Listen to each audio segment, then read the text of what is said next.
12 വർഷത്തിനു ശേഷം നടക്കുന്ന ഉത്സവം അടുത്ത വർഷമാണ്.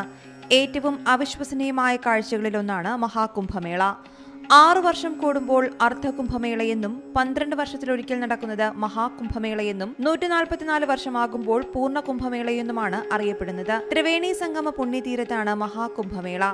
പ്രയാഗ്രാജ് നഗരത്തിൽ സന്യാസിമാരും ഭക്തരും അടക്കം ദശലക്ഷക്കണക്കിന് പേരാണ് എത്തുക. പാലാഴി മഥനത്തിന്റെ പുരാണ കഥയുമായി ബന്ധപ്പെട്ടതാണ് കുംഭമേളയുടെ ഐതിഹ്യവും. ദേവാസുരന്മാർ എക്കാലത്തും ഏറ്റുമുട്ടുന്നവരാണ്. മരണത്തെ ജയിക്കാനുള്ള അമൃത നേടാൻ പാലാഴി കടഞ്ഞു. അവസാനം ലഭിച്ച അമൃതകുംഭം നേടിയെടുക്കാൻ ദേവാസുരന്മാർ തമ്മിൽ തർക്കമായി. അത് 12 ദിവസം നീണ്ടുനിന്ന യുദ്ധമായി മാറി.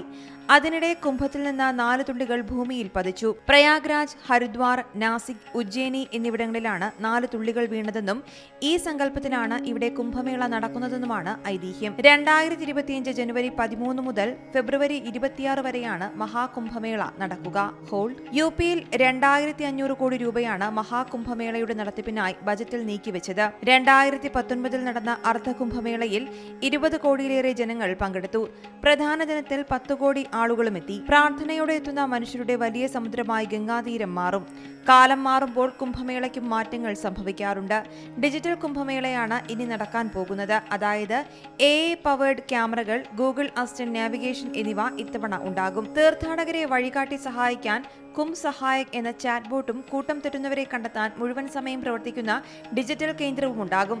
ഹിന്ദിയും ഇംഗ്ലീഷും ഉൾപ്പെടെ 10 ഭാഷകളിൽ കുംസഹായകിനോട് സംസാരിക്കാം. ടെക്സ്റ്റ് ചെയ്തോ ഓഡിയോ നൽകിയോ തീർത്ഥാടകർക്ക് സഹായകനോട് സംസാരിക്കാം. താമസ സൗകര്യം, പോകേണ്ട സ്ഥലം, പൂജാസമയം തുടങ്ങി നിരവധി കാര്യങ്ങളിൽ സഹായകമാണ് ഈ കുംസഹായക്. മഹാകുംഭ് ഒഫീഷ്യൽ മൊബൈൽ ആപ്പിലൂടെ ഇത് ലഭിക്കും. ആളുകളുടെ എണ്ണം, ചരിത്രമുള്ള മതാഘോഷം, ഒരുക്കങ്ങൾ എന്നിവയിലൂടെയും മഹാകുംഭമേള പ്രാധാന്യം അർഹിക്കുന്നു. News desk, Zee Malayalam news. പുതിയ വാർത്തകളും വിശേഷങ്ങളും ഇനി വിരൽ തുമ്പിൽ. എല്ലാ ഡിജിറ്റൽ പ്ലാറ്റ്ഫോമുകളിലും ഇപ്പോൾ സീ മലയാളം ന്യൂസ് ലഭ്യം.